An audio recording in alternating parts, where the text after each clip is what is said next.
wasting time? 'Cause I'm already gone.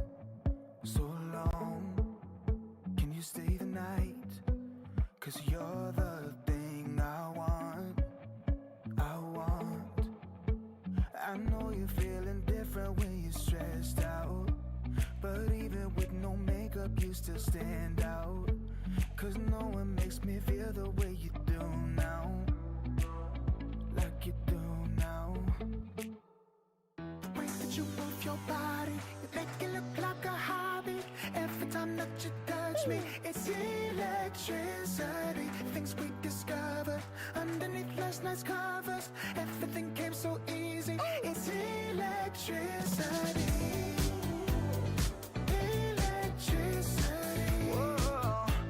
It's electricity.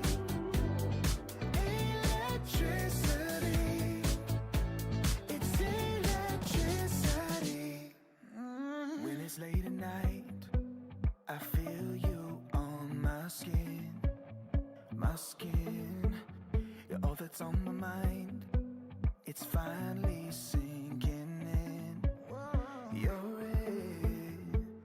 I know you're feeling different when you're stressed out, but even with no makeup you still stand out. 'Cause no one makes me feel the way you do now, like you do now. The way that you move your body, you make it look like a hobby. Every time that you touch me, it's electricity. Things we discovered underneath last night's covers. Everything came so easy. It's electricity. Electricity. Oh, it's electricity. Electricity. It's electricity.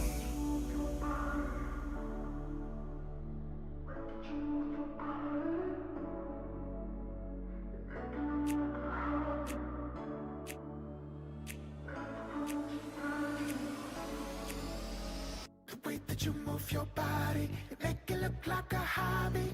Every time that you touch me, it's electricity. Things we discovered underneath last night's covers. Everything came so easy. It's electricity. Electricity. It's electricity. You move your body. Electricity. You move your body. It's electricity.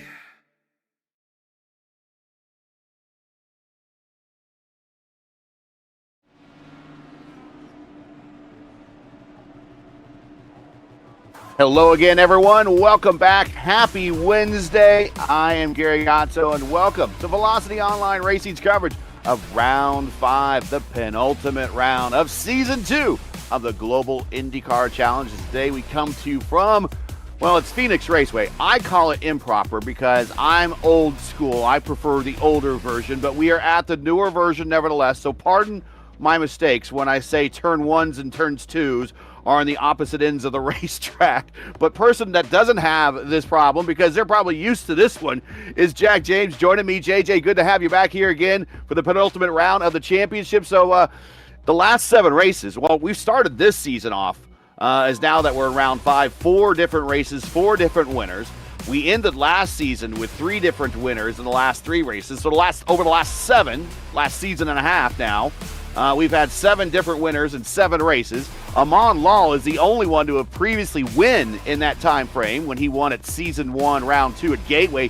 First of all, do we go 8 for 8? And then what do we see for this championship unfolding? Because right now it's Liam O'Sullivan with a slim 15-point lead over Julien Altena, the defending series champion. And Julien has a pretty good history here when you look back at the history books, at least on the other races here on the Velocity Online Racing channel, where he has at least 1 win here at the Magic Mile, in the Mile in the Desert, and he might look for another one today to bring us even closer, to bring this into a shootout going into the final round of Interlagos.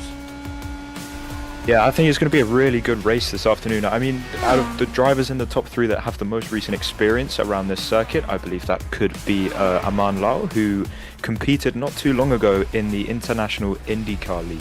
I think that was about 3 or 4 weeks ago, about a month ago. The race didn't go too well for him, but I assure you that was all part of a testing program to prepare for this event. He currently sits 3rd in our standings. Julien Altena, as you mentioned, very successful here. The winner of the last Velocity Online Racing Series race that came here last season, which was season 14 for them, which we have covered, as you say, Gary, on the Velocity Online Racing channel. But it's almost even pickings, as he didn't get pole position, but the man that did get pole position on that day was none other than our championship leader, Liam O'Sullivan, who, as you say, leads the way by 15 points. Now, those 3 cars that I mentioned, they're all racing for the same team, so I'm sure we're going to see some team orders go completely out the window very, very soon. But apart from those 3, the only other man that is mathematically, I believe, in contention for the championship is Milan Vogelsang, who is on 110 points as it stands. But looking forward to the last 2 races, Gary. We've got a road course coming up next. Yeah, and this is the last oval race of the season. There is the schedule on your screen right there. This is the 3rd of 3 oval tracks. It's the only short oval on the season. So the way that the schedule was created, you got a short oval, an intermediate in Charlotte, and a super speedway in Indianapolis. And then we'll, of course, go off to Interlagos to decide it Formula One style here in a couple of weeks to decide the Season 2 championship.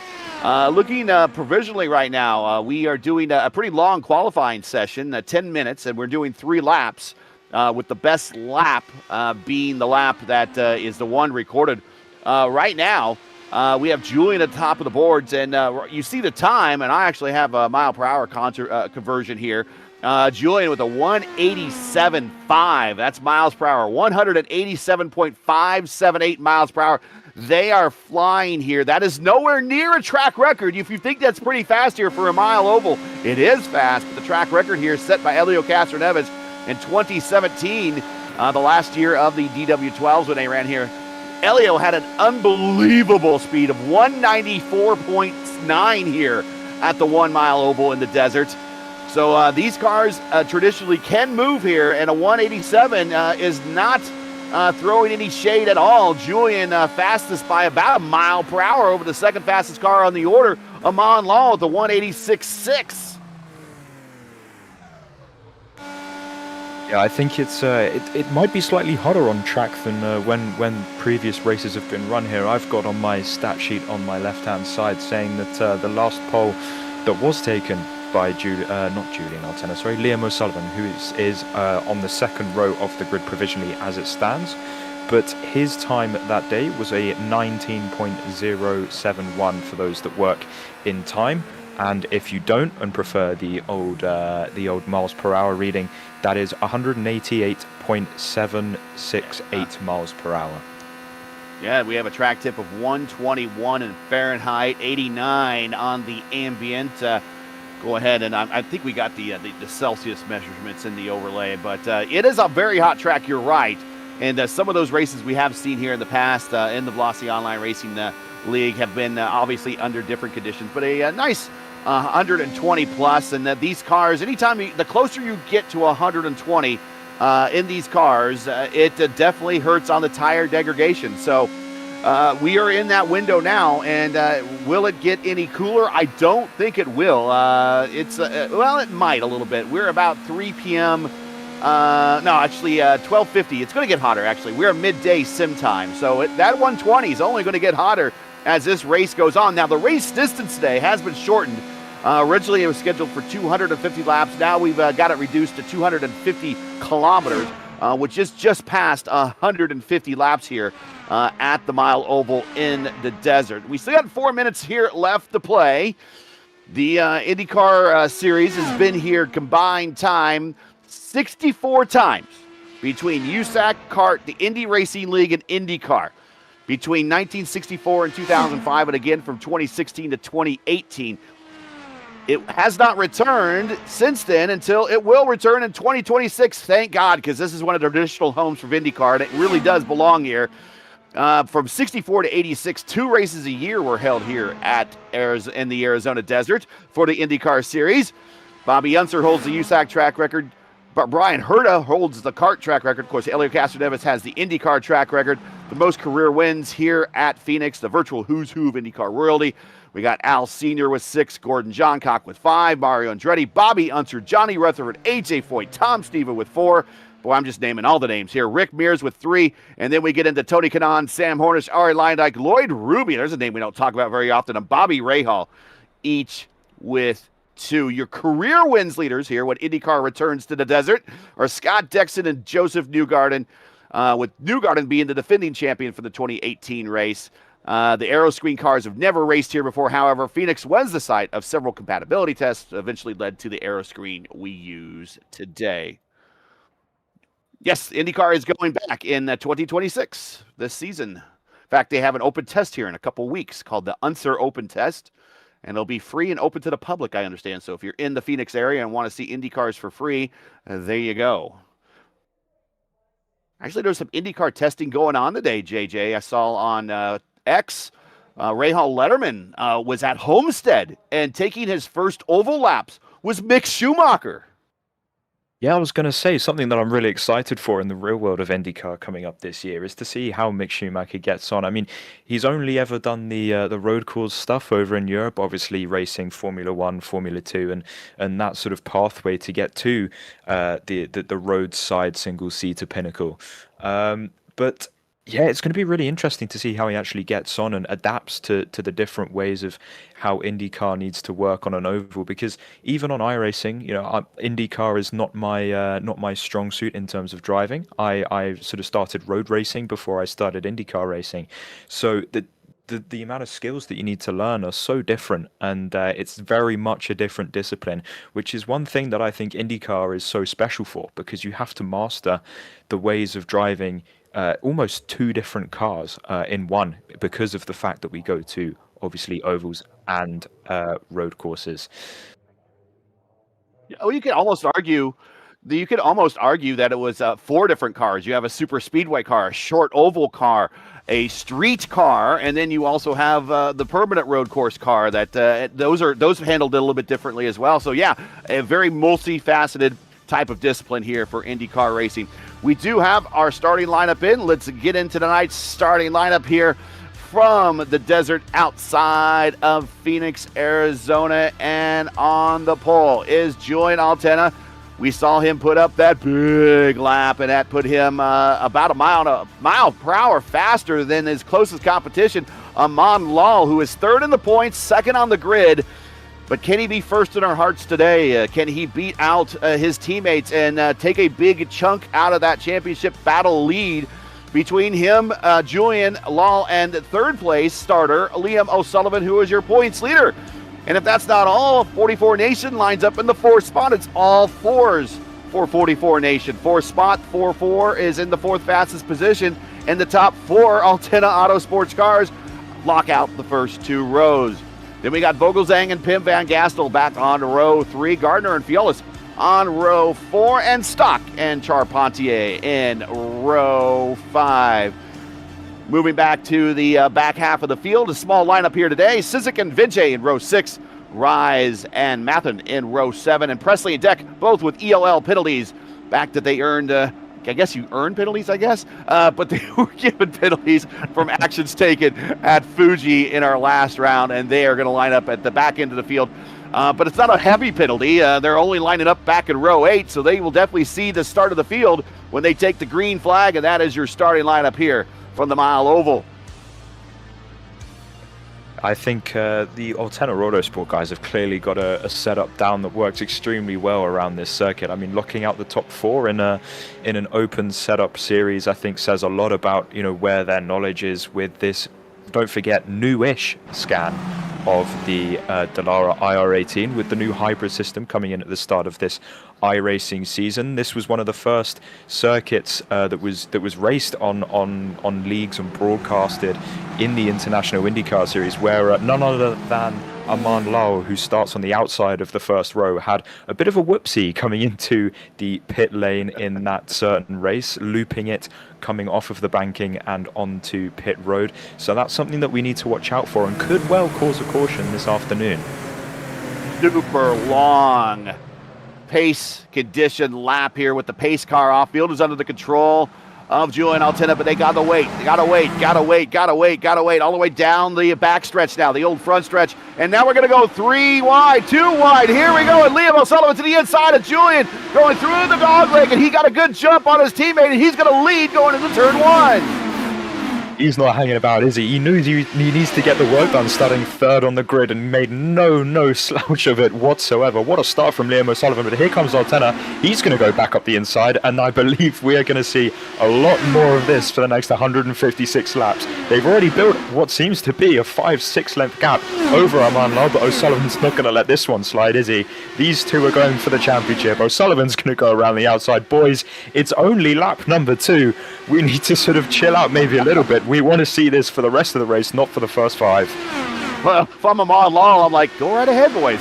Why don't you bounce off one into each other a couple times? Take each other out first early in the race, and we'll have a 3-way points battle going in to Interlagos. And I think Julien was maybe a little offended that he got the jump dropped on him at the start there, but he settles into second as Liam O'Sullivan now carries the lead as Julien kind of tucks in behind and wants to build up a bit of a rhythm. Aman Lau is in third, 44 Nation. John Christensen is in fourth, and Vogelsang in fifth. That is your top 5 as we are at lap 4. Cars down the old front, the backstretch. Excuse me, now is the backstretch. Used to be a little front stretch. Here's the new start-finish line right here in the middle of the turn 1 complex, turn 2 complex. Now in the turns 1 and 2 on the far end of the racetrack, the old 3 and 4. This is the site of one of Nigel Mansell's worst IndyCar wrecks here. This is where he says he learned not to like oval racing, but to be arguable, I don't think he was really a fan of oval racing to begin with. But this is a racetrack that he really hurt himself at, and then had to kind of do a little bit of a recovery drive at his next oval race when he got to Indianapolis. Ironically, the exception of all his wins when he raced in IndyCar for those couple of seasons were on ovals, with the exception of his opening win at Surfers Paradise.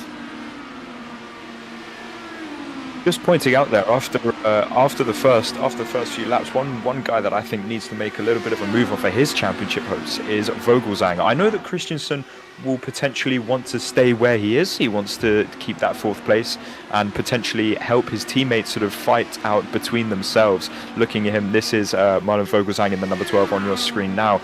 So that blue car in front of him is, as you say, Mr. 44 Nation of Christensen, and he really needs to sort of get past him if he can, because being so close to sort of the cut line, I'll call it, for being in contention mathematically for the championship, he needs to be right up there with the top 3, and sitting in 5th at the moment, gaining no places since the start of the race being lap number 9, about to be lap number 10. He really needs to sort of get his head in the game and try and make some progress where he can. Yeah, this is a very, open setup or not, this is a very hard racetrack to even pass at as he gets up and kisses the wall right at the start-finish line. You're on the throttle so much here. You're pretty much on 100% throttle all the way through turns 1 and 2, of course, all the way down the backstretch. And then the only time you really do lift is maybe a cracking it for a brief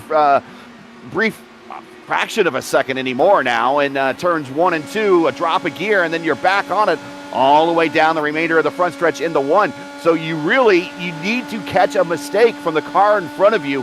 And right now, Christensen is building up a little bit of a cushion between himself and Vogelsang. So even if he does make a little bit of a mistake, it's still not going to be instant pass by Mountain Milan to be able to pick up that position. He needs to get up there and really start to race Christensen. Otherwise, really, Christensen is just acting as a tail gunner for Aman Lau, Altena, and O'Sullivan to kind of pull away a little bit.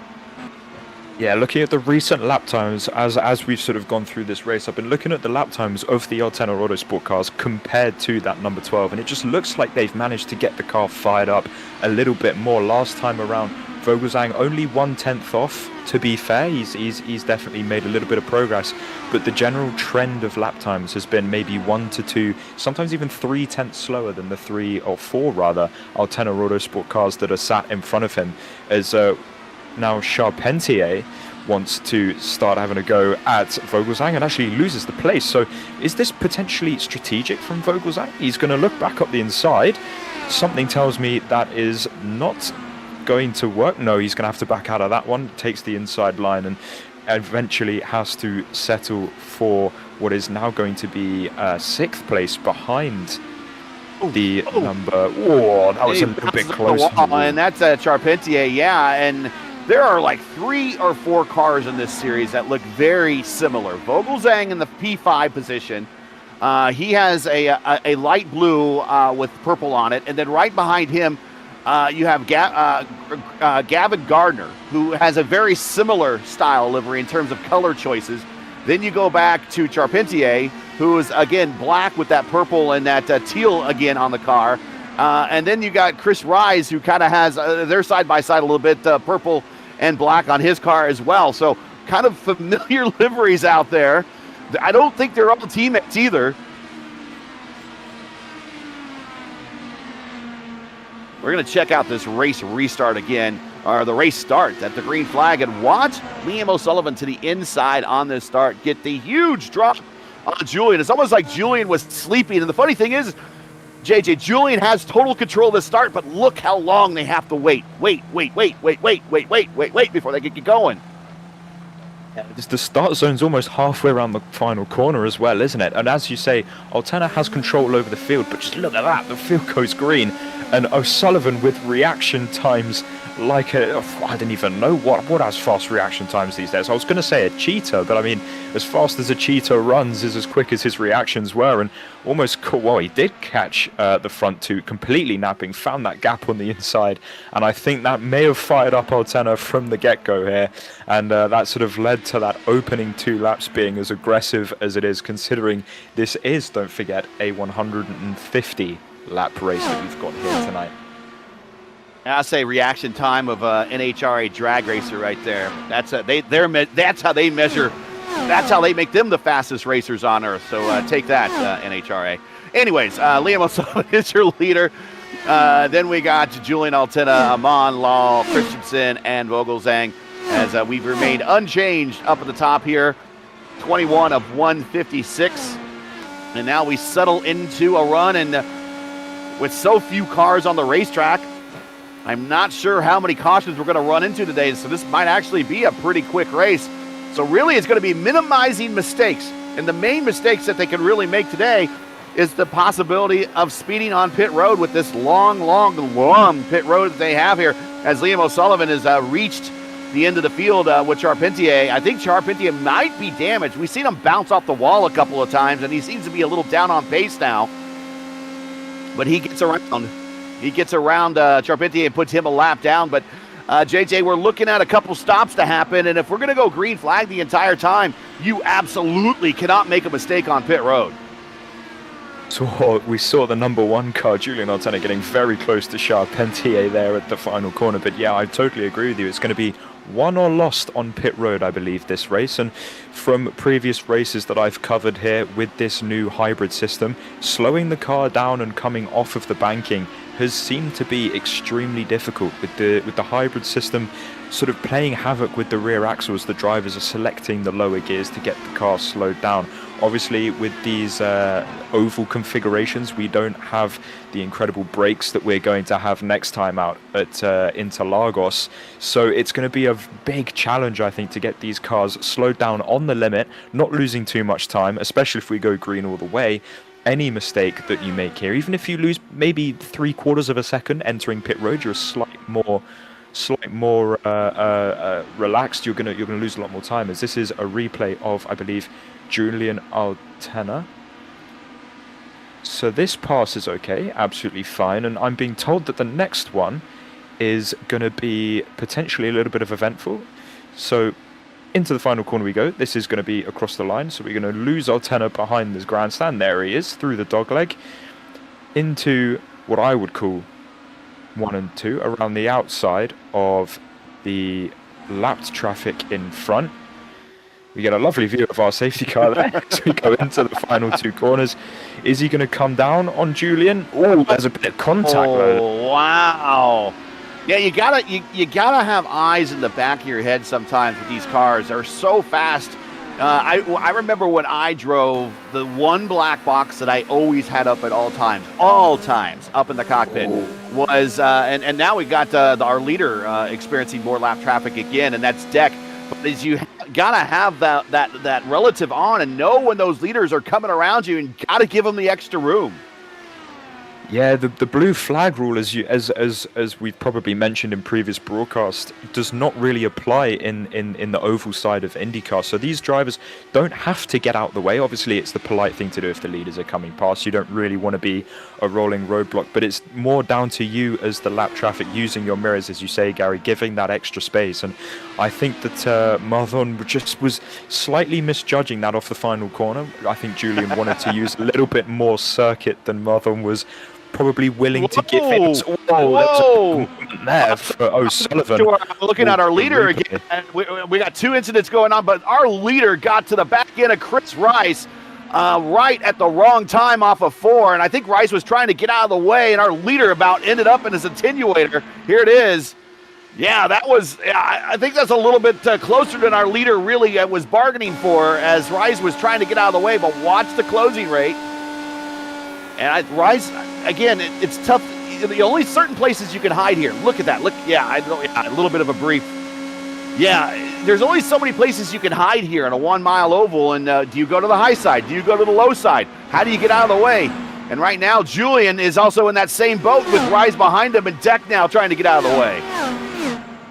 Yeah, that just looked like a slight miscommunication between the leader and the lap traffic. They're obviously probably wanting to give him the outside, and Liam decided that he actually wanted the inside, and having Deck to sort of cover off more the inside in the anticipation that Liam would go around the outside, causing what on screen there probably looked like not a crazy moment, but when you're loaded up coming round the corners in at max G, to almost terminal velocity, the tires are hanging on for dear life. With 35 laps into this stint, they're going to be screaming that especially that front right tire, that Firestone that these drivers are running.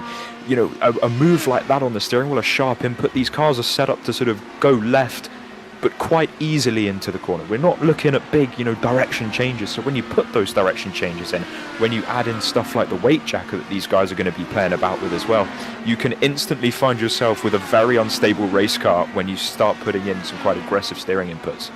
Well, and on top of that, there's other things the driver could be doing in the cockpit that we don't know if he was doing or not. He's getting ready to go on to the longest straightaway of the racetrack. He might want to change something in the black box. He might want to glance at something in the black box. And so if he's going at a football field a second, and all of a sudden the driver in front of him says, I'm going to go low and I'm going to crack the throttle and hope the driver in front of me, notices that and will go around me. If Liam's not paying attention, a football field a second is, into an attenuator in a fraction of a second. Yeah, the closings. This is probably one of the circuits where you maybe have slightly more time to react than others, but especially when we go to places like Indianapolis, where we go to places where I did my last broadcast on the Velocity Online Racing channel at Daytona, the closing speeds there are definitely almost impossible to react to if you've got someone washing up in front of you. I'd imagine here you maybe have slightly more time, but we're still reaching speeds of over 200 miles an hour when these drivers are full pushing, with an average qualifying lap of about 180 plus miles an hour. That's definitely, you're definitely moving at some speed when you're doing 180 miles an hour average. So 100% I agree with you, Gary. You need to almost time perfectly where you're going to look at the black box, and almost, probably the worst place you want to do it is off of turn number 2 onto that back straight. Speaking of 180 miles per hour, that's going to be pretty pedestrian considering what you were watching earlier in the week on Sunday on the International IndyCar League when they had their race at Daytona. We're only about 70 miles per hour off what they were turning at Daytona. It's incredible how fast these cars can go around any circuit. let alone, when they're fully let loose at Daytona. And to be honest with you, that race was actually very entertaining. We didn't have any cautions. We didn't have the largest field on Sunday. I know, it was Daytona without cautions. It's almost, it's almost unheard of. But no, we had a very good race. There was a lot of strategic play involved. Obviously, you had the main pack, and what no one really wanted to do was lead that main pack. And obviously, in NASCAR, you have the front bumpers, the rear bumpers, where you can sort of push each other along. If you did that in an IndyCar, it would almost be like, if anyone's played the GTA 5 games, where you have those cars with the massive ramps on the nose, when drive through the highway the wrong way and all these cars go flying up in the air. I love those. Yeah. I don't know how many people watching will be able to relate to me when I say that, but that's almost what would happen if you tried to bump draft at Daytona in an IndyCar. That front nose cone, very, very streamlined, not designed in the slightest way possible to bump draft the car in front. So it's a lot more like slingshot timing and drafting. There was a lot of swapping going on actually, which was something that surprised me a lot, Gary. Yeah, the front of the nose of these cars do not line up perfectly with the attenuator in the back of them.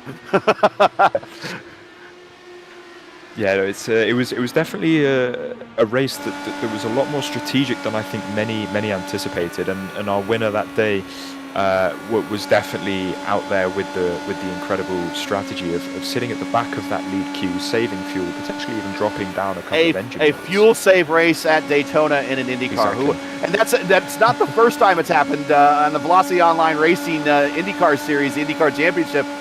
The one race they went to Daytona there, that also went caution-free with the winner winning his only career VOR race.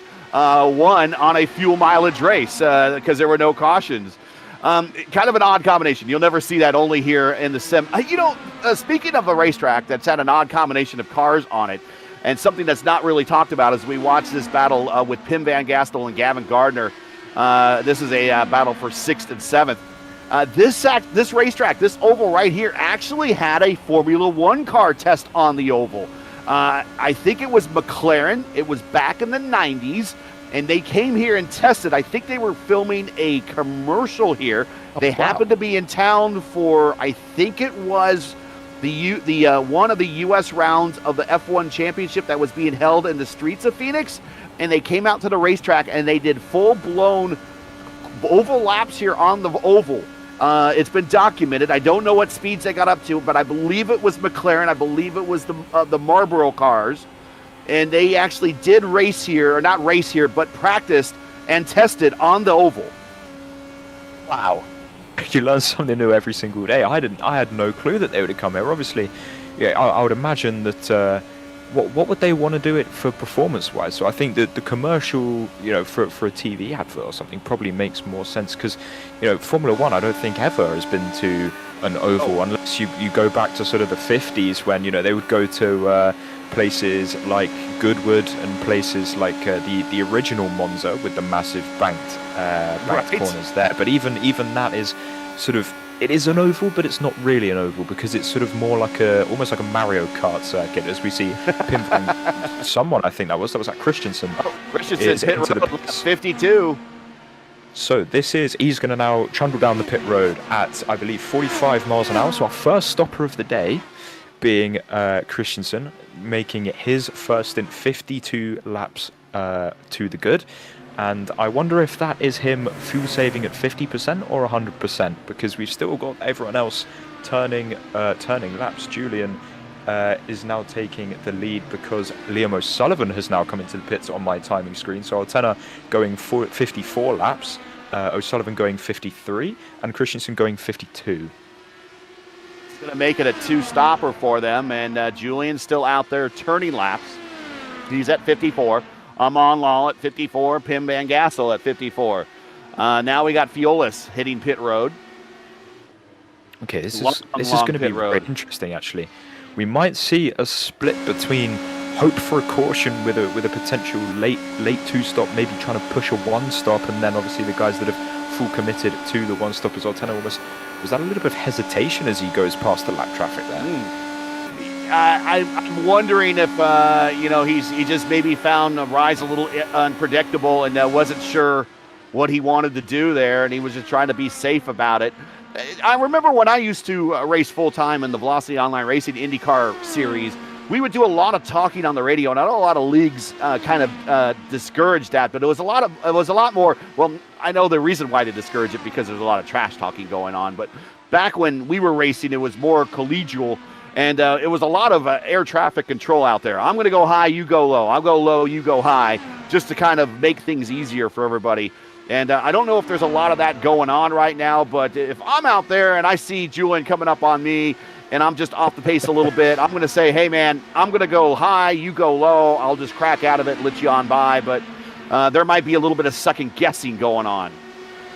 Yeah, that's something that you really don't want to have happen to you, especially if it's one of our championship contenders and you're the one that is unfortunate enough to have contact that ends up in one of the championship leaders being put out of the race and potentially sealing the fate of the championship. That's definitely something that you don't want to have happen to you, and something that I have actually not been involved with myself, but I've been involved with a team that has happened to over in the F4 Esports side of things. One of our drivers managed to get a reverse grid pole for race 2 at Brands Hatch, and after losing the lead to the championship leader, sort of misjudged braking points into one of the corners, resulting in contact and the championship leader facing the wrong way in the gravel without a rear wing. And that was championship done and dusted and public enemy number 1 for us. So it's definitely something that I don't recommend because I haven't done it myself, but I have definitely been involved with the aftermath and the opinions that get sent your way that come with it. Well, and if memories run long for you, imagine the drivers that you're racing with. The memories run long for them, and we remember the good battles we had with fun people when we had a bunch of fun, and we always remember the guy that wrecked us. Exactly. Julien, that's something that sticks with you for a while. This is our leader coming in. So he's done 61. I'm going to call it 61 because he crossed the finish line before he got into his box. So it's 61 laps for Julien. And I'm going to have a look at his stationary time because so far Vogelsang has gained sort of the biggest winner on pit road in terms of stationary time. So he's going to go for a late splash in order for Julien to get home.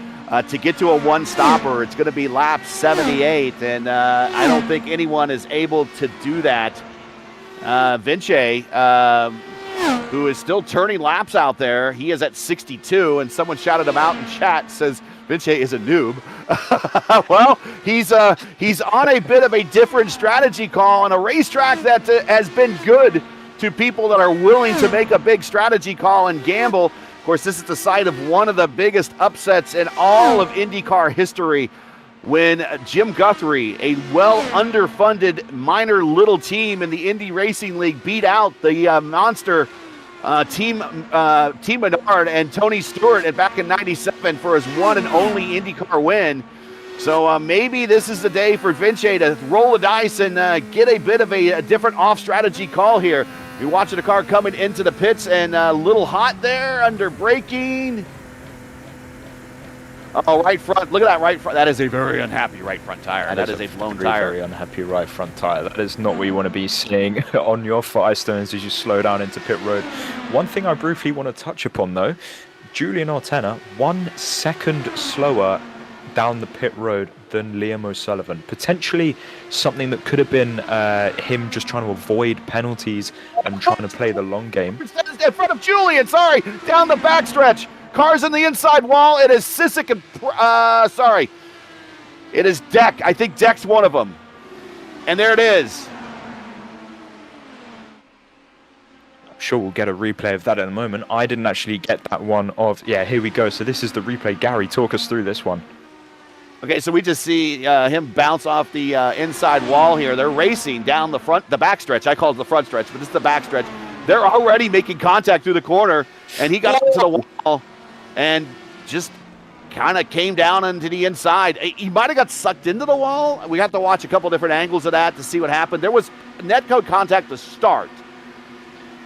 Yeah, so as you point out, there's the netcode, and there's the netcode there, and he sort of goes into this sort of slide, and you see that twitch there. Remember about 15 minutes ago when I was saying about that right side being super loaded, and you don't want to have those sudden inputs. he's trying to get that car out of the wall because he's trying to avoid getting some wheel damage, which would just be a massive pain for the rest of his race. And obviously the car has decided to start rotating a little bit more off of that rubbered line, and as soon as you start getting a slide, you go one way, you go the other way, and you get what's called a tank slapper, and unfortunately he did that straight into the inside wall. Pace car has picked up Liam O'Sullivan. He actually stayed still on the racetrack for a good portion of the time that he was waiting for the field to catch up to. That's actually fuel saving right there, 101. Actually, that's a high IQ fuel saving. Just don't roll, just stop. Put the car into neutral. Maybe even if you might even have the starter map. You could shut the car off if you want to, if you have the starter map and refire. But field is back under caution as several drivers have come down pit road to top off, and we're not quite at the point where we're at the halfway, so a top off here for those that might have just stopped too long ago. It's not going to get them home, but it definitely puts them on a bit of a different strategy now. Yeah, so those who stops that are showing up for me, so the extra stop would mean they've made 2 stops so far this evening, is Milan Vogelsang, Gavin Gardner, and Chris Rise being the only 3 cars that have made the extra pit stop under green. And as you say, yeah, it's not going to make a huge amount of difference because this is right at the start of a stint. But I mean, every little helps, especially if this race is going to be heavily reliant on strategy, and you're sort of trying to make the middle stint of this race, so to say, as long as you possibly can. They'll no doubt be sat in 6th gear on map number 8, being the fuel-saving map at the moment. Everyone will be doing that as standard, but you know, every little bit of fuel helps. Every lap that you can come in and top off with fuel could make you last a little bit longer later on in the race. But one thing that I think we've noticed that's very key here is track position. O'Sullivan is now has the field under his command. It is Liam, it is Julien, it is Christensen, and Lal back to 4th. Violas in 5th, Pim Van Gastel in 6th, Vogelsang in 7th, Gardner in 8th. Those 2 cars did a little bit of a top off on pit road. They are on the tail end of the lead lap, and if we go green, are looking the prettiest to at least pick up some track position here.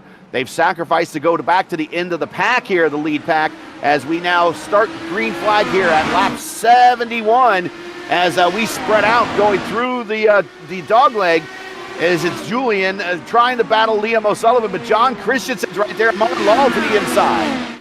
There's a car with damage at the back of the field there. I'll try and get a closer look as to who that is, but we're side by side again. I believe it's Gardner. You can see his front wing there. I think that must have been a result of some sort of chip-up, but Altena getting the lead all the way around the outside, making a very clear statement saying, you took the lead off of me at the start of this race, Mr. O'Sullivan. I'm going to get it back by going around the outside. How about that? And Garner was set to not hit, probably pick up some track position if everyone we went green the whole time.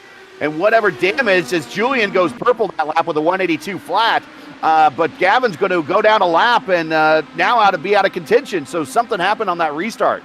So this is a replay of the pass around the outside. O'Sullivan being pinned to the bottom of the racetrack. Julien having trust in those brand new Firestones, getting oh so close to the outside wall and saying, see you later, sunshine. I'm going to put some afterburners on and get this lead back. So Julien Altena is now the new leader. And we'll see. Whoa. So this is Gardner having his little incident. So this is at the back of the field, and look at that checkup. Wow. Oh, those over the top. Is that Vogelsang? Did Vogelsang go over the top? Again, all those cars are identical. That's Vogelsang right there, and so that all those drivers were set up to do wow. They were set up to actually lead the race for a little bit. Wow, completely over. So there's nothing you can do under that. I don't know. Well, had the race gone green yet, Gary? I don't even know if the race had gone green by that point.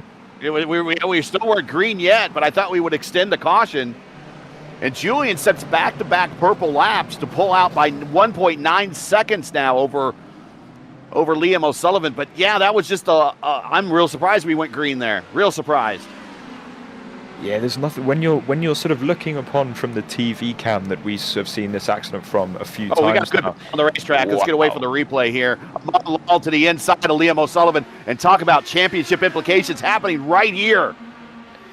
Yeah, this is big for the championship, isn't it? This is the championship leader and third in the championship going side by side onto the back straightaway. O'Sullivan almost looked like he 3 wide for a minute onto the back straight. O'Sullivan keeps second place away from him, but this is going to be really, really interesting. O'Sullivan has almost lost the pace that he had as we're out for a yellow. Zhang. And this is pretty much going to eliminate him from the championship. That is for sure, as he is done and he is going to retire. That is such a shame for Martin Vogelsang. It won't have been for the accident that happened before the green flag, but he's going to come into turn number 1 here. And is he just going to tap the inside? Yes, he is. Look, the car's sliding. Now it goes, bang, outside wall, inside wall for good measure, and parks it in the middle of the racetrack. I think it's a little column A and little column B. That car has to have some damage on it. The way it got... It got vaulted over the car in front of it, and then, we saw that happen with Marcus Ericsson at Nashville on the street course one time, and he went back and won a race. But I don't know how he got away with it then. But these cars aren't that strong in the sim, and he got vaulted. And I would imagine there's damage on that car that ultimately kind of helped. He clipped a little bit of the inside apron, but I think that kind of he was already kind of damaged a little bit and might have exceeded the range of his tools there also. There's a lot of stuff that we can't see from up here calling the action, but we're watching that battle between Law and O'Sullivan, and I think Law has now gotten around O'Sullivan, but we see everybody coming to pit road right now. Everybody coming to pit road. Pim Van Gastel's going to stay out, try for some track position, but all of Altena Autosports synchronized pit stops. Here we go.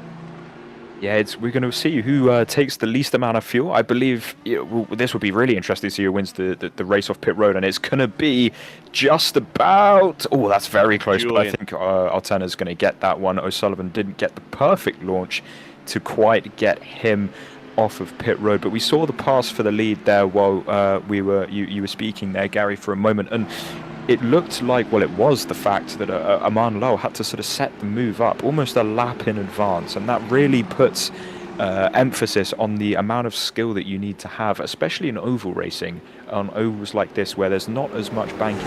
You see the same at Indianapolis, again, where it's an oval where there's not too much banking, and drivers, you see them having to set up moves almost laps and laps in advance to be able to build the momentum in the right places to make the overtake, and that was textbook from Aman Lal, being able to get past his teammate absolutely cleanly, no contact whatsoever. Liam O'Sullivan couldn't complain, and obviously being teammates, making contact would make for something or a situation that may not end up ideal for either.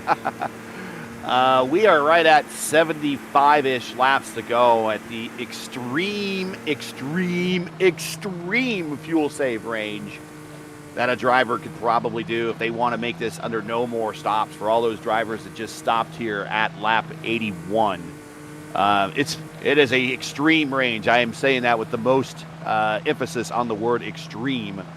So we will see what otherwise they're looking at a dash, a splash and dash at the end, probably inside of 15 laps to go. Look at under the command, yeah, he's backed off. He realizes that this could be a potential danger zone situation. Pim Van Gastel has the field under his command, and he's keeping them way up high going through turns 1 and 2. And green flag. Here's Fiolis. He's going to take a run on the outside. He's tucked back in behind, but already, look at that Altena Autosports group. They are just a horde of bees all over everyone else in the top 5. They are scything their way through this pack, aren't they? 1, 2, 3, 4, line abreast, almost like the 4 musketeers scything back through this pack. Julien very, very, very close to the rear axle of Pim Van Gastel.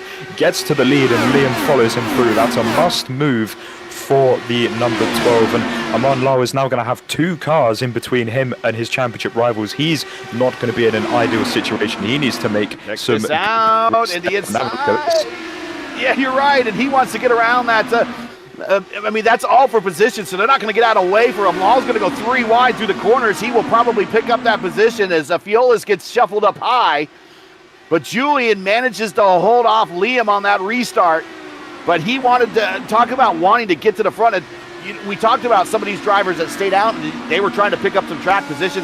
Well, that's what older tires get you here, is not very much. Yeah, not very much at all. I mean, it almost looks like these Altena Autosport guys are driving different grades of machinery. I mean, the way that they were just being able to scythe through this pack as we see Aman Lau get very close. This is extremely close, actually, to the side pod of Pim van Gastel, getting some good live coverage of his sponsors there as we look at the number 10 from the inside of the number 13 car. Whoa, that was a little bit close there. A big twitch for Pim van Gastel on the outside in the number 10. Julien reset the purple lap during this combo of laps, and he is now pulling out to 0.6 of a second lead over Liam. So trying to put together another winning effort here at Phoenix. I wonder if right now, anyone will try it. I wonder if anyone will try it. You know, we saw what, I think it was 63, 64 laps that we saw as the longest. Obviously, in pitting and you'll then be able to save a lot of fuel behind a safety car and under a caution period. Gastel just slightly tagging the wall, I think that was. But I think it's going to be super, super close. But I mean, if you're... Who do you think is going to be the most likely to try this? I mean, Aman Lau, he's managed to stay with the top 3 and he's up the position now. I think this should be job done for him. This is live on your screen for position against the number 10. He's sort of struggled to get past Pim, and Pim's actually going to come back around the outside, and I think now that is going to be definitely job done. But out of the championship contenders, if you're Aman Lau, do you try and just whack on the fuel save? You got nothing to lose at this point. You might as well go ahead and give it a shot. It's definitely not helping him that Pim is having a cheeky look here and there, isn't it? He's sort of keeping him busy as Christensen now dives to the inside of the number 10. That is the 4th Altena Autosport car that is looking to demote the number 10 back down to 5th position. But I think you're right, Gary. If I was Aman Lau, you are the best part of 3 seconds, if we're rounding it to the nearest second, off of the leading 2. And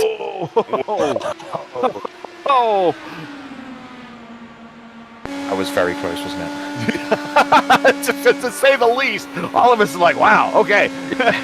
enough to give us a bit of pause, and we're going to have a look at the slow motion onboard here from the renewal number 10 of Van Gastel to the inside. We're going to slow it down, and you could reach out and almost touch the other driver's steering wheel. Here's for people watching at home. Here's what's happening is that the car directly in front of this duo right here was down low. Pim was in the draft envelope of that car in front of him, so he was catching that direct dirty air from that car in front of him, and he was fighting everything to move up to keep that car low on the racetrack. But all the while, physics and Aero is not helping him as he is now pushing, or as I say, scooching up the racetrack a little bit. And the last thing he wants to do is end up in the side panel of that car next to him. And he had no choice. He had to roll out of that one. Otherwise, it was going to be an incident. Yeah, that was very good driving from both parties there to avoid contact. I think there could have been many, many situations where, or scenarios, or in alternate universes where that could have ended in a monstrous accident. But luckily, these guys being experienced enough and having enough racing respect to be able to give each other enough room and trust each other to not cause a big accident. Now, looking at the lead gap, it's around 0.6 of a second, the last lap being near identical. Look at that, 20.4 apiece, with Julien being 600 slower. I think Liam here is just trying to play a little bit more of the long game, and I think he's trying to reduce that splash and dash over Altena, because we saw him in the short period we did have from the first stop to the caution period. That the fact that O'Sullivan managed to save a little bit more fuel under that period meant that he almost jumped Altena in the pit stops. Yeah, I think Julien knows at this point he has nothing to lose, everything to gain here. He is burning the most, obviously. Now, Liam is probably burning a fair amount as well, for sure, but he's right in the draft envelope on the straightaways. So he's able to benefit a little bit from that and save a little bit of fuel. And I think you're right. I think he's going to stay back here. And this is probably how this entire stint is going to unfold until we get to the next round of pit stops. Unless the tires really fall off on Julien and Liam has no choice but to pass him, I think this is how it's going to be as Liam gets within 0.3 of our leader. If you're just joining us, this is Velocity Online Racing coverage of Season 2 of the Global IndyCar Challenge, coming to you from improper Phoenix, where we have now completed 101 of 156 laps. Make sure to smash the like button, subscribe to the channel so you don't miss out on the next race. The next race for us here on the channel will be Valentine's Day, dun dun dun, February 14th, round 5 of Season 15th of the Velocity Online Racing IndyCar Championship from Kansas Speedway for the very first time. Coverage starts at 2 p.m. Eastern Time right here on the Velocity Online Racing channel. Don't miss it, but make sure you get your wife's permission or your girlfriend's permission. Yeah, there's going to be a lot of people asking for some permission on that one. I know that somebody's permission. You got to ask somebody's permission on Valentine's Day. Yes. I remember after interviewing, I think it was Julien Altena actually. He didn't even realise that our next big race was on Valentine's Day, and putting a lot of people in some awkward positions. Well, Julien wanting to bring more people down in the ship with him. How about that? But he's like, I'm not going down alone. Exactly. But one thing that I've been managing over the last 10 laps or so is this battle between Van Gastel and Fiolis. They were a lot closer to each other around 3 or 4 laps ago, but Fiolis found the wall ever so slightly, I believe it was last time around, and has dropped back a little bit more. But it looks like Pim in general has lost a bit of performance compared to at the start of the race. I think this might be a replay of Fiolis hugging the wall. So this is Pim a bit further up ahead, so I believe this could have been already, it will be a mislap here. So there we go. So what actually happened here? So we're running in the draft envelope of the green number 10 in front. No problems through here. This is the final 2 corners. We're going to run a little bit higher. Absolute huge send there. And we're going to try and go back up the inside. So this is all okay at the moment, and I think it might just be a fact that he's going to have to be coping with the dirty air and is going to lose a little bit of time. We're going to just zip it forward, and I believe it is literally, sorry, it wasn't even Fiolis that tagged the wall. I saw there was the car that was trying to get the lap back away from Van Gastel. So that is my bad, Mr. Director, for calling that one out.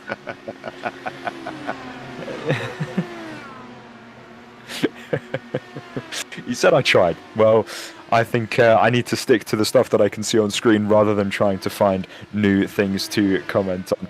This is Sasek in the 99 who comes into pit road. So that is actually extremely off-cycle, Gary. Yeah, but it puts him in the range that he could get there. So maybe he just did the math and said as soon as the window opens, to just dive in and get it over with. Try for an undercut. That could be something that actually pays off extremely well. He'll have the fresher Firestones on. I believe he would take tyres. Yes, you would, because you get 5 extra sets plus the set that you start on, I believe, in the Global IndyCar Challenge here at Phoenix. So he will be so much faster than the rest of the pack, and for him it will be just about managing the traffic, because obviously with fresher rubber you'll be able to carry much higher minimum speeds through the corners, but you need to sort of make sure you don't lose too much time in traffic, because that advantage that you can get. Long on pit road, right when this battle we're seeing right here on our racetrack between Pim and John. This is going to move them up to 3rd, but Law is going for the gamble. He was not going to go, obviously was not going to make it on go deep into the count. We thought he would. That would have been my call, or try to do maximum save. He's coming in. He's going to go for he's going to blink first before the leaders do. Yeah, that's going to be really interesting. I thought the same as you, Gary. I thought that because he sort of, in a sense, had the least to lose in this race out of the championship contenders, as O'Sullivan actually comes in a lap later. So O'Sullivan's going to try and cover off the undercut from Aman Lau, and Christensen's going to follow him as well. Yeah, he saw that, and I don't know if it was announced over their team comms, but he probably saw that in the black box. He's like, nope, I'm not going to be a victim of the undercut. Altena follows in a lap later as well. I'm looking out the commentary window. So Altena is only just at the pit entry, almost a full lap ahead. So don't expect any crazy swaps for position, because in theory, although Altena will catch up and be 2 or 3 pit boxes in front of the car on screen, it will be on different laps, as they won't even see each other, because the boys down at Velocity Online Racing in their pit stall for the Altena Autosport crew getting the job done extremely quickly for number 63, and he's back out on circuit. So it will be really interesting to actually watch the pit exit here to see whether anything is lost or gained by the undercut/overcut. It's a painfully slow 45 miles per hour pit road speed limit. Julien down and away. Here comes Liam. They come off the racetrack, and Liam's going to have a head full of steam, and that's the undercut. Yeah, so it's literally just being able to fire up those Firestones a little bit quicker and carry more speed into the first corner that really got that move done. But this is far from over, I believe. Altena will be less than a second, albeit by 1/10. Within the draft envelope, of course, of the number 63 in the lead, but he has his man in sight. He has the target ahead of him. There is no weapons in between in terms of traffic that people need to manage, so he will be able to go pedal to the metal now, at least for the foreseeable amount of laps before we do encounter traffic, which could actually well be the next time around, because O'Sullivan is having to manage 2 cars at the moment. Again, 2 of those cars with the similar liveries that we were talking about earlier in the race. Liam is your leader. Altena second. Lal cycled the third. Christensen fourth. Pim Van Gassel in fifth. Julien now stuck underneath those 2 lap traffic cars as he gets by them in turns 1 and 2, 3 and 4 as I prefer to call them. Down the front straightaway, the back straightaway as I prefer to call it, not. And here's Liam O'Sullivan, 1.1 second with 39 to go. So I'm looking at times on pit road, JJ. Liam 8 seconds in the box, Julien 7.6, Amon at 7.9, Christensen at 8.5. Tells me that those were short stops. A longer stop would be 10 seconds plus. That would be a full fill and 4 tires. Full fill, 4 tires. That's a bit of a tongue twister, but that's what it would be, 10 seconds. Partial fill, 4 tires, less than 10 seconds. And that's exactly what we see. So these guys decided that once the window opened, let's not go any further. Let's take care of business now. Yeah, as you say, with the underfuel, they're still going to be having to manage the amount of fuel usage that they can get away with to reach the checkered flag. And a lot of people would have thought that, they've made the pit stop now. There's 36 laps to go. Surely it's pedal to the metal and a full push qualifying stint of 36 laps to the end of the race. But sometimes that might not actually be the fastest way to run the race. And as you say, Gary, from the pit stop times, Julien being 7.5 rather than his 2 teammates being 8 seconds apiece, might feel like he can get away with a little bit more fuel saving, knowing that potentially that Liam would get the undercut on him, and he could just follow in the draft and potentially be able to eke up the fuel saving, even though it might only be a little bit here, a little bit there, but something that is going to be really influential in this fight for the lead in terms of how that gap fluctuates is going to be the lap traffic, because I've noticed that whichever car is behind the leader, so aka the second in the queue, so in this case second place, always sort of loses out a little bit in terms of the traffic. Yeah, and on their Pi readouts, on their wheels, they will see how much fuel they have. But at this point in the race, it might as well read E, and you're probably thinking E for empty. No, E for enough, because that's all you need to get to the start-finish line is enough. You don't need a full tank. You just need enough to get to the end, as Julien tries to pull within a little bit closer. Now 4/10, bouncing off the wall a little bit off of into the start-finish line area. But he's trying to reel him in. 32 to go here at Phoenix. The final oval round, the only short track race of this season. Julien again, high exit off of 2. Late exit off of 2. Trying to run down Liam. Liam going to the high line, way up top in 1 and 2. And Julien, big run down the backstretch, now back in the 1 and 2. 3 and 4. So I told you it happened. It's going to happen all race long. But he's trying to really reel him in. And we talked about this earlier in the race.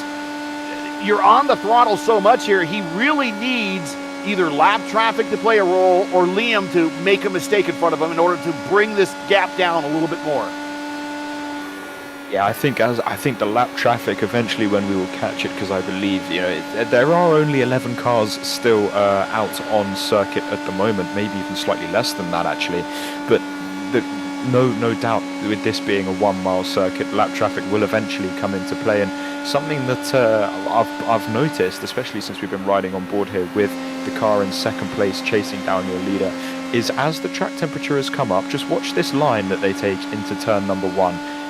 At the start of the race, you saw everyone going way to the inside, but now we're running all the way on the outside, and that tells me that not only are they trying to manage the fuel usage and the amount of fuel that they have to be able to give themselves maybe a little bit of a buffer to push a little bit harder at the end of the race, but they're also trying to save their tyres, and that's something that you definitely need to do, considering the track temperature now on circuit is around 51 degrees centigrade, but if you prefer a Fahrenheit reading, I've got that for you as well. We're looking at 123, so those Firestones are definitely going to be screaming in pain a little bit. So these guys at the front are trying to accommodate for that as much as possible by running that higher line.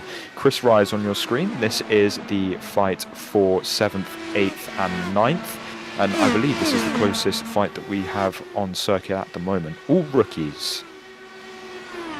All one lap down, each one of these drivers, but battling for a top 10.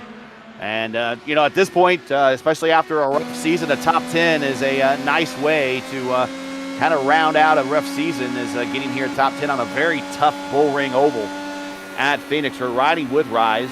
And, again, there's that line. They're trying to turn that wheel not as much as possible. There goes Fiolis to the inside. Trying not to turn that wheel as much as possible to save on those tires. Yeah, it looked like a pretty simple overtake. Potentially a difference in entire life. Let me have a quick look on the stint length. Yeah, so there's a very big difference. Eli Sasuk is looking at 25 laps on his tyres, whereas Chris Rise and Stock behind looking at we're looking at 50 laps plus. So that would be why that pass would have been a lot easier. 23 to go up front, and the margin remains roughly the same. In fact, it's grown a tenth of a second. O'Sullivan over Altena by 5/10, now 4/10, as Julien is adjusting that line, trying to eat into that lead. And just in front of Liam O'Sullivan are 2-lap cars that are throwing dirty air into the picture. And that is allowing Julien to creep on in and get closer and closer to that rear wing to bring the attack to our points leader. Yeah, this is going to be super interesting. These guys in front are fighting for position. Yeah, so they are on the same lap. That is Stock and Martin in front, battling over 9th place. But while they're busy doing their own thing, our leaders are going to need to also do their own thing and get past them without losing too much time. O'Sullivan going to the extreme outside line, so there's no fault in terms of differentiation in line as of yet. And he's going to look to the inside. Here we go. He did not even want to win, and he cut it close on exit. It looked close from my point of view. I don't know what it looked like on the camera point of view, but that's allowed Julien now to break it into another 2/10, and he's bringing it within 3/10 here with 19 to go.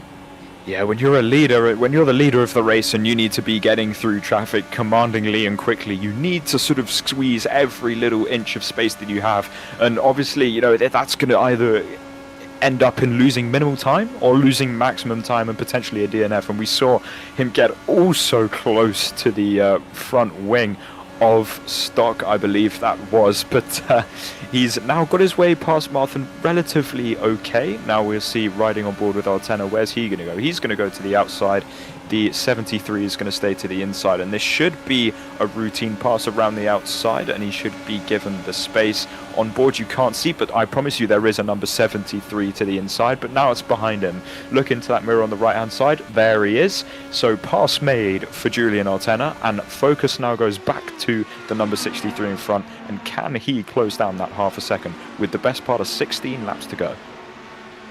This really, really reminds me of that 97 finish between Guthrie and Stewart, where both were, well, evenly matched in the entire race long, pace-wise.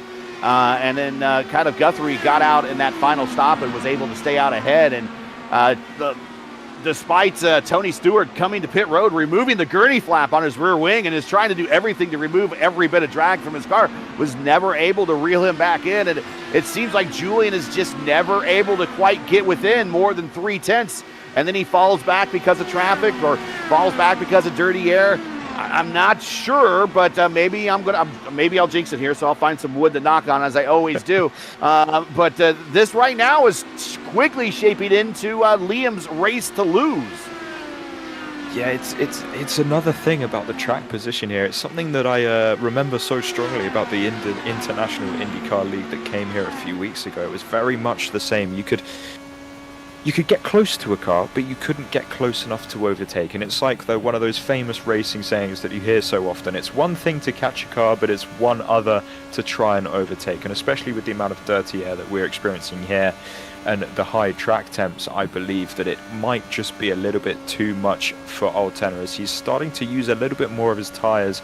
I'm just watching out of the commentary box. He's taking that inside line a little bit more through turns 1 and 2 compared to the leader.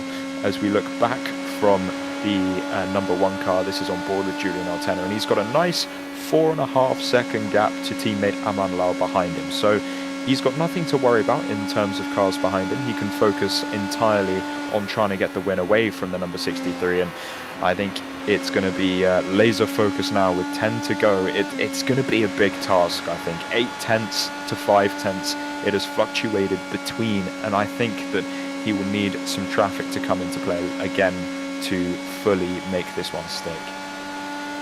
Or a late caution and to do a bit of a late race sprint. But now we're inside of 10 miles to go here at the Mile Oval in the desert outside of Phoenix. Liam O'Sullivan looking to put almost a bit of a final stamp on a championship. A win here going into the final race of the season for Interlagos would be a great way to pad his lead going into Championship Wednesday here in a couple of weeks here in the Global IndyCar Challenge. 8 to go through 1 and 2. He's just trying to keep that foot buried and keep the car clear and turning and keep that momentum up for another handful of laps here to bring home a late season win here. Be a couple of cars in the distance. I wonder if they will come into play. I think those 2 cars could be Altena's last chance and last hope at any sort of mistake coming out of that number 63. It's going to be a bit of a more precious time to get past those cars for O'Sullivan. He might be a little bit more nervous, saying in the crash helmet underneath there, saying, please just be predictable. I don't care if you want to go low, I don't care if you want to go high. If you just choose a line and you stick to it, that is all I ask. But I think Altena would definitely want a little bit of chaos to happen in front. Sorry, not Julien. Liam has not won a championship in the IndyCar scene on iRacing before, and if he gets it done today, I believe this will be almost one hand reaching out to grab the either left or right side of the trophy, with next time out on Championship Wednesday, the hopeful might become the champion. So it could be a really big day in terms of his championship hopes for O'Sullivan. He's got 4 to go now. This is a lapped car in front. For his sake, he wants everything to be okay. That is Nigel Stock, as you say. But this is, I'm being told, blue flag rules that do apply. So, Gary, I think this is looking very good. And Liam might get a little upset that you didn't give him credit for his 2 iconic series IndyCar championships that he had with the DW12 series that Vore used to run. But this would be a lot closer to an IR18 championship, which is the more current car, and it's the one that he wants to definitely get a championship for. He's come close a number of times. He's going to, right now, he's on his way to get his 2nd oval race of the win. He's won 2 of the 3 oval races this season, as he is now a lap and a half away from finishing this off and going into the final race of the season with a little bit bigger lead in the points championship. White flag out here as Julien tries to run him down in the 1, 8/10 behind. Yeah, he made that statement on the first lap, didn't he? Third to first on the green flag, and he's made that intense stick. He dropped to second, but it looks like he's going to take the win. And not only the win, but the points lead into Championship Wednesday here in a couple of weeks when we go to Interlagos. Your winner in the Oval and our second road course win of the season, Liam O'Sullivan, winner over Julien Altena, who finishes, again, another strong finish for Julien. This is one of his good tracks, but not the finish he was really wanting today to try to gain on Liam in the championship. Aman Lal comes home third, and that's a good finish otherwise, but not in the championship because Lal is third, so he's really not gaining on the two guys he needs to gain on the most in the championship. Christensen with a good race, and in fact, a good race for the entire Altena Autosport squad. They started in the top 4, and they close out the top 4 at the finish. Pim van Gastel in 5th, and Fiolis in 6th as we watch Victory Donuts, the best type of donuts, currently at the start-finish line for Liam O'Sullivan. He's got to be happy with that, isn't it? I mean, he maybe sort of didn't perform in qualifying as much as he would have wanted to, but he got his head in the game when it mattered, and when that green flag drop, that move to go from the second row to the lead of the race was definitely a statement of intent for what was to come this evening. And he did drop ever so briefly down to second place before the strategy fully came into play, and it just shows that if you pick the right strategy, you can get the track position and you can make anything go your way. So congratulations for him. I'm sure Julien will be kicking himself a little bit in terms of championship points because he got the pole and was unable to convert it. Now let's go ahead and bring up the final results when you get time. And of course, remember, all results are unofficial upon further review. But there you go, Liam O'Sullivan with the win, 9/10 over Julien. Liam O'Sullivan led 100 laps, so really a dominant day for Liam, other than really didn't qualify. I'm sure he didn't qualify exactly where he wanted, but that start sure made up for it. Julien in second, Aman Lal third, John Christensen fourth. The entire Altena Autosport squad lock out the top 4. Pim van Gastel, best in class, so to speak, for Pim in 5th. Fiolis in 6th. Eli Sasek in 7th. Chris Rise in 8th. Mathon in 9th. And Stock in 10th. And some of those drivers back there kind of off the pace a little bit. Long days for them, but to come out of a long day with a top 10 is sure going to feel good. Going on to the next page, Charpentier, Vinci, Vogelzang, which is pretty much going to eliminate him from contention here in the championship mathematically. He is 13th, Gardner 14th, Pressy in 15th, and Deck in 16th. And that is your 16-car field here in the desert for our final oval race of the Global IndyCar Challenge.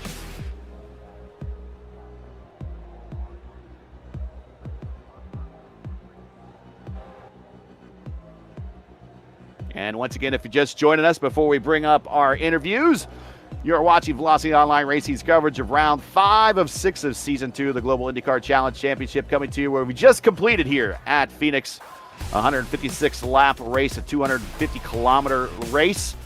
And the winner today is Liam O'Sullivan, who led 100 laps. Make sure to smash the like button, subscribe to the channel so you don't miss out on the next race. The next race for the GIC will be Wednesday, February 18th, 2026 for Championship Wednesday from Interlagos. Where do you end every season if it's not at Interlagos? Well, that's probably the best place to end your season, is over in Brazil. Coverage starts 3 p.m. Eastern Time, right on the 18th, right here on the Velocity Online Racing channel, followed by an interview with your Season 2 champion, so don't miss it. Let's get on into the interview room. Let's bring in Aman Lal first. I will talk with him, and here he is. Aman Lal joining us, third place here at the Oval. Just not a good finish, but not the finish you really wanted, because the guys that you're chasing in the championship finished ahead of you. So there's pretty much, unless I don't even think the math exists now, unless something happens mathematically, this kind of eliminates you going into the final race of the season. But still a good finish. Talk about your race out there. It was kind of hard going, very tough to pass. Yeah, I know from a result point of view, P3 is not bad, but honestly, the whole race, I didn't have much pace and I couldn't really keep up with Julien and Liam. So yeah, that's why in the first stint I tried something different just to stay out longer. And then in the last pit stop, again, tried something different to pit early, but then they both kind of covered me off one lap after the other. We did notice that when they covered you off. Did that surprise you? Did you think that they would cover you off so quick? I'm guessing you guys were working together, but not working together on that final strategy. When you saw them come in, you're like, oh, man. Yeah, with the gap they had, I did expect them to both to stay out until like quite a lot later into the race, but it is what it is. I didn't have the pace anyway to keep up. They probably would have come out with fresh tires, even if they did pit later on, so probably would have been third either way. So I guess it didn't hurt to try, but again, it is what it is. Yeah, and that's going to kind of lock you in the almost third place in points because you did finish ahead against Vogelzang. Vogelzang did not have the greatest race today, despite the field size. So at least looking like that you have P3 locked up in the championship. You got one win this season on top of a win that you had last season. Possibly another win depending on how Brazil goes for you. But all in all, not too bad, really. But I know you're looking for a little bit more. Any shout outs, any friends, family, sponsors, anyone want to say hi to before we let you go? Yeah, obviously with it being an open setup race, have to do a good job on the setup. So I think, we've done a good job this week. For this race again. Yeah, pretty much good job by the team again, locking out the top 4. And Amon, we will see you. Probably we'll see you on the grid when we get to the next Velocity Online Racing IndyCar Championship race. But we will definitely see you on the grid when we go to Interlagos here on the 18th. Until then, best of luck. Congratulations on the P3 today, and we'll see you in a couple weeks. Thanks. See you for the next one. And with Julien Altena for finishing second today, and I'm sure he's going to be a little disappointed on how this unfolded, is JJ with JA. Right, so Julien, this is probably not the way that you wanted this race to go. I mean, current series defending champion, but this championship defense must be a little bit more daunting going into Championship Wednesday next time out of Brazil. How was that race for you? Yeah, pretty good on one hand, pretty bad on the other. I think Liam and I were both deserving winners of the race. He just did a mega in-lap on the last stint. Like we are both really confused how he did that. So yeah, props to him. Just sucks that I couldn't get away with the win. I know how strong I am here usually, and today was no different. Just Liam was better on the pit cycle there. And really from there, you only have about 3 to 5 laps to really make a move. And I couldn't get close enough in that time span. So once that happens, the tires just overheat. And the only thing you can do is manage and hope for the best. But realistically, you're not going to pass. So just I kind of knew with 15, 20 laps to go that he was going to win the race. I already congratulated him during the race because I knew I wasn't going to get by. So yeah, it is what it is. Pretty good result, but obviously disappointed to not win. But it is what it is. Yeah, only the one caution today obviously meant that track position, as you briefly touched upon, is extremely important, especially around a circuit like this on what seemed to be for the most part 50 degrees of track temperature. We only saw one car with an issue on the right front tire, and towards the end of the race, you guys were definitely it looked like preserving the tires a little bit more. But I mean, the day started so well for you. You got the pole position, but off the start, I think Liam potentially just got away a little bit better, and you managed to get the lead back off of the first caution, and then unfortunately it just I don't know, did it sort of go downhill there? So where was it where the race sort of slipped away from you, do you think? Like I said, it's a bit of both sides of a hand. Like Liam is great at restarts, and you kind of have to beat him there to stay in front of those restarts. And if you do from there, it's pretty much equal between the two of us. Like other than Charlotte, where he also did an exceptional job too. But generally speaking, we are pretty much equal on speed and everything, execution, everything. So it's just in those minor details, and yeah, I wouldn't say anything slipped away anywhere. It's just normal race happenings. I'm not gonna beat myself up over it. Just yeah, we both had a great result. So 1, 2, 3, 4 for the team, of course, and that's the brightest thing for today. Obviously, like I said, I'm disappointed to not win, but it is what it is. And I don't think anyone is going to be ready for the ego of Liam when he wins the championship next week or 2 weeks from now. Well, I was going to say, casting your mind to Championship Wednesday, obviously it's another road course, so we're going away from the ovals. This was the last oval of the season for the GIC. Casting your mind, as I say, to Interlagos, what's the plan there? Is it a strong circuit for you? Do you think you can get the job done? Do you think you can beat out the likes of Liam and Aman heading into the final race of the season? How do you like your odds? Honestly, I have never really raced the IndyCar there before in iRacing, so I really have no idea. Liam has the Sprint Series, which I used to broadcast on the channel like a year or two ago. So if anything, he has an advantage there on pure racing experience with the car.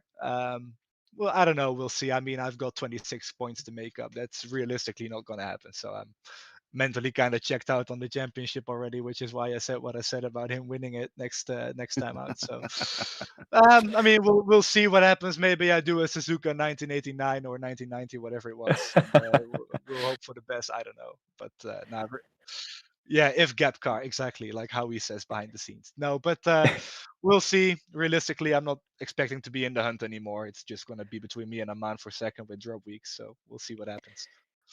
And moving away from your role as a driver, obviously you must be incredibly proud of the Altena Autosport team managing to lock out the top four, and it really did seem like you guys really got it figured out and had an absolute rocket ship underneath you. But before we let you go, is there anyone you'd like to say hi, thank you to, for friends, sponsors, teammates, family, engineers, anyone behind the scenes?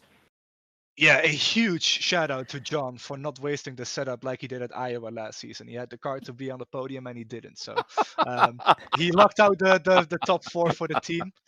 Seriously, he did a great job. Poor John. No, seriously, John's improvement lately has been really impressive. Like he's right there with us now, and we couldn't have said that for a long time until now. So he's putting in the work and everything is paying off. So just a great job to him to finally execute the race with a car under him like he did at Iowa. You know, the comparisons are night and day. So great job to him. Of course, the team as a whole. Like Aman and I keep saying every interview, we work well together, blah, blah, blah. I'm not going to repeat it again. Yeah, I mean, we only had 16 cars, but I guess the 15 besides myself that showed up. Thanks for racing. You guys for being here, and I'm going to shut up now because I'm paying you guys by the hour, so I'm going to go. Of course. Okay, so that Julien Altena, second today on the road. Still No, Galen, stay here and talk longer with us. Stay here and talk longer with us, Julien. We'll chat off the air, Gary. Anyway, that was Julien Altena, second on the road today, still mathematically in with a shout of the championship. Looking to Interlagos next time out for Championship Wednesday. That was Julien Altena, Gary. And we'll move him out of the channel so we can now talk to him about him behind his back. At least it'll be a little while before he hears it now. You're right. The points have been updated. And before we bring in Liam for the victory interview, Liam has a 26-point lead over Julien, who just has a 2-point lead over Aman Lal. So Aman Lal just doesn't have third place locked in. He might actually have second place locked in. So Julien still has a lot to race for next in a couple weeks when we go to Interlagos. Vogelzang is 43 behind Aman Lal, so I don't think he'll be able to catch Aman Lal at all. Vogelzang is in fourth. Luis Nunez, who we haven't seen the last couple of weeks, he is down in fifth. Christensen up to sixth, tied with Pim Van Gastel. Then we got Gardner, Sissick, and Silvazzi. That's kind of rounding out the remainder of the top 10. Let's bring in Liam here. He is. Hey, Liam, second win this season, and this might be the one that polishes off the championship for you. If the Cup had two handles, as JJ was saying during the broadcast, you might have one hand on one of those handles right now, getting ready to hoist it over your head when we get to Interlagos. Talk about this race. First of all, two areas that people I don't really think practice enough at might have been practiced a lot by you this week and definitely paid off.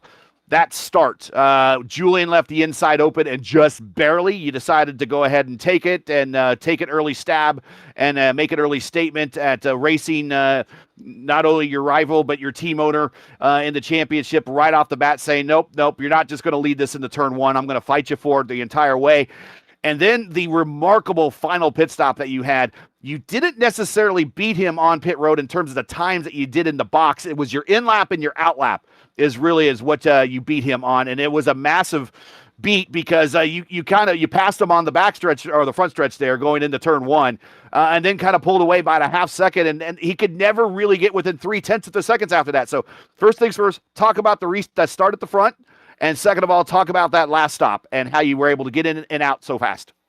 Yeah, I'll try and recall all that. I mean, the starts and restarts is just, ever since we've gone to this rule of react to the green, I don't know, I feel like it's really benefited me compared to anybody else. I don't know whether that's just real life stuff I've done with reaction. I'm more exposed to it. I don't know, but it's, for whatever reason, I just seem to, I think back to Cole when I was fighting Carl at Milwaukee that time. I just have a knack for beating people for some reason on when it reacts to green. So if we keep this rule, hopefully, for more things, because it is good. But no, I mean, it was an aggressive move from me, big risk, and I mean, props to Julien for giving me the space there, because to be fair, he could have easily closed the door and forced me below the yellow line, and I wouldn't have had many complaints, because it was cheeky. But I don't know. I mean, Thomas Schechter's known for his restarts all the time. I mean, why not? Yeah, Normally he does that to the outside, though. Exactly.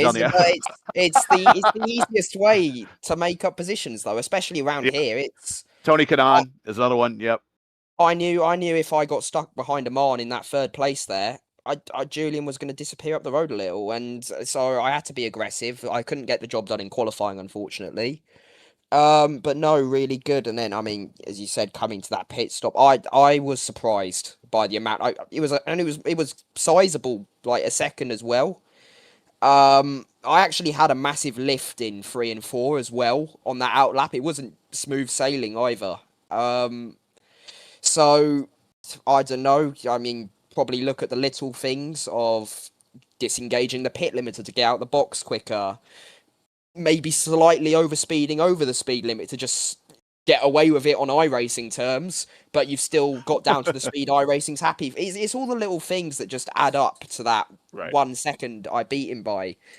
And even to the point of, like, you've got a curve in the pit lane here. How close can I drive to that white line on the left without breaking the rules that I'm still legal? It's all the little things that added up that obviously practiced, rehearsed beforehand, that I think made the difference today. But if anything, I thought Julien was quicker than me today, especially when he was ahead of me. I could not get anywhere near as close as he could to me. Obviously I had a bit of PTSD from when we came here in VOR, where I had a nice 8-second lead, and then he ate that in about 1.5 stints and then drove off into the distance. So right. He's very good here. We've seen it before. So, but I mean, it's relief to win this race. I mean, I did not want to be going into Brazil with a less than 10-point lead if he'd beaten me today, and it would have been difficult to really, it would have been a real 50-50 maybe on who could win it. But as you said, or Jack said, I've got one hand on it, but I'm going to be nervous on the start of Brazil. Just get through turn 1, get through the first lap, and settle down, and hopefully I'm uncontested. I don't know, I think 26-point lead it is. 26. I need I think top 6 finish then or something. So as long as I stay out in trouble, I should be fine. But the nerves have shifted to a different way of, let's not throw away the hard work done. But no, it was a fun race, and it was a very big mental battle there. Even just the undercut, I thought I was pitting super early. I was expecting Julien to run to about 130, pit, come out with a tyre advantage of about half a second, 6/10 a lap, and he was going to fly past me, but I had to roll the dice because I was in second place. So I was surprised he followed me the lap after. I was expecting him to go about 10-12 laps longer, and then maybe we would have had a different outcome. But no, I mean, I played the strategy well. Didn't really work for me pitting early on the first cycle, but I got away with it on the second cycle, and it was a big risk. But no, I mean, as was also previously said, it's a great team result. Again, we locked out the front 4, I think, like we did at Charlotte as well. So very happy. You led 100 laps today, second win of the season, second win in the series history. Any shout outs, friends, family, sponsors, anyone you want to say hi to before we let you go celebrate? This is a pretty crucial win. Yeah, mum, dad, grandparents watching as always. I mean, this is a championship. This and VOR, I've been dying to get over the line. Like, it's just felt like forever I've been back in the fight for a champion, whether that's been exams or school or whatever, and finally settled back down in a place where I can just focus on winning races and focusing on points and being competitive again. So it feels amazing, and I mean, support's always good. Thanks to the series as well. Pim does an excellent job here with the GIC. And the team, I mean, we've been so strong this season. Especially our oval setup package has been amazing, and it only improves race by race. But no, we'll move on. Hopefully, we don't have any dramas in Brazil. And thanks to you guys, as always, for amazing broadcasts. Thanks a lot, Liam. Congrats going into the final race of the season as the points leader. Looking to add now a GIC championship on the shelf next to that iconic championship that you have from a couple of seasons ago. Congrats, and we'll see you at the next one. Yeah, thanks, guys. You know, JJ, so we do this for fun. We're not professionals. People seem to think that we're semi-professionals at this. No, we're not even semi-pros. We do this for fun. Sometimes we say, things during the broadcast and it makes us sound smart, and we're not smart at all. We're just like, blah, blah, blah, blah, blah. You are commentating a video game, blah, blah, blah, blah, blah. But, at the beginning of this thing, I do recall us talking about how important pit stops were going to be. And the pit stop decided what the win of this and possibly put a partial hammer in the coffin of the championship for our championship leader. Liam O'Sullivan on that final pit stop. He nailed it and got the win going into the final race of the season at Interlagos as the championship leader, and adds a little bit to that. He has a little bit of a cushion now. So we looked pretty smart by saying that pit stops were going to matter, and a pit stop really mattered today. Yeah, I think because O'Sullivan is more experienced than other drivers, I from what I can remember in a road racing scenario. As a whole, I have a theory behind this. Don't worry, I am not just going off on a tangent. The road racing stuff is all about the pit entries and stuff like that. If you watch the 24 Hours of Daytona top split race, you will see drivers going down the pit lane, spamming gears, not using pit limiters, doing everything they can to maximize the amount that they can get away with in the pit lane. And you heard Liam just there talking about, can I cut this line a little bit more? Can I turn off the pit limiter, which gives me a better launch out the box? Can I run slightly longer than the pit line to give me a little bit more in terms of ability to slow down a little bit later? It's all of those things that really sort of made the difference today, and especially on a track like Phoenix that has the characteristics of somewhere where it's very difficult to overtake, as we've seen today in and also in previous broadcasts on the Velocity Online Racing channel. The small things really mattered today, and I think we were very, very smart for once to actually call that out and get it somewhat right. The attention to details in IndyCar racing has a saying, and it's called Penske Perfect.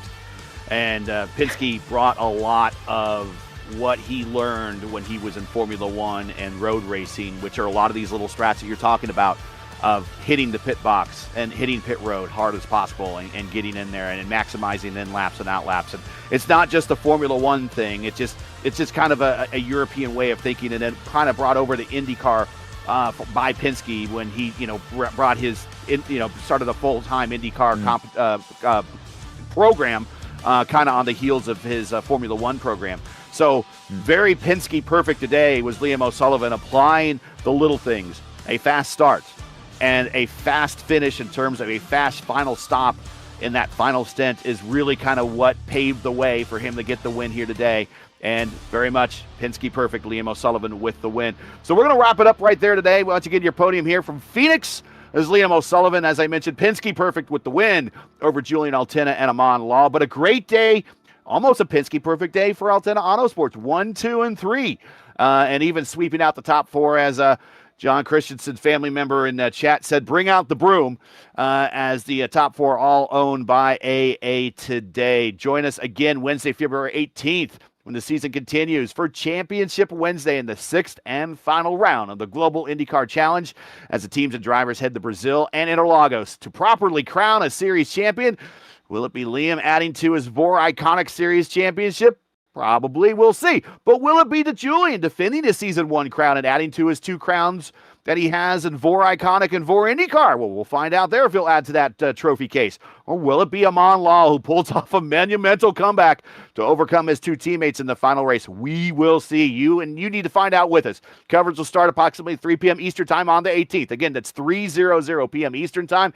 As remember, as always, for the correct time in your area, you can find everything at YouTube at youtube.com. Just search Velocity Online Racing. Now, as you know, the YouTube algorithm game is not easy, so please help support us with the weekly grind. Leave a comment below. Let us know your thought of today's race and who enjoyed today's coverage. Support us by smashing like in the video. If you're new, click subscribe, and while you're at it, hit the bell for weekly reminders so to miss out on more of Velocity Online Racing's coverage, including next Saturday, Valentine's Day, February 14th, for Round 5 of Season 15 of the Velocity Online Racing IndyCar Championship for the very first time from Kansas Speedway.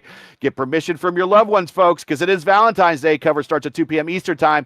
Don't miss it. For more information to learn more about Velocity Online Racing, visit velocityonlineracing.com, like him on Facebook, or follow him on X. So, for Jack James, the General Howie Burrows, who did a fantastic job on the boards today, and everyone here at Velocity Online Racing, I'm Gary Gatso saying all happy Wednesday. Thanks for watching, and all of our men and women serving in the military and as first responders. And we got some astronauts getting ready to go to the moon here soon, so Godspeed to them. God bless, Godspeed. Come home safe, everybody. Catch us right here on Championship Wednesday on February 18th at Interlagos. Oh, I love Brazil. For the next race of the Global IndyCar Challenge Championship. We'll see you.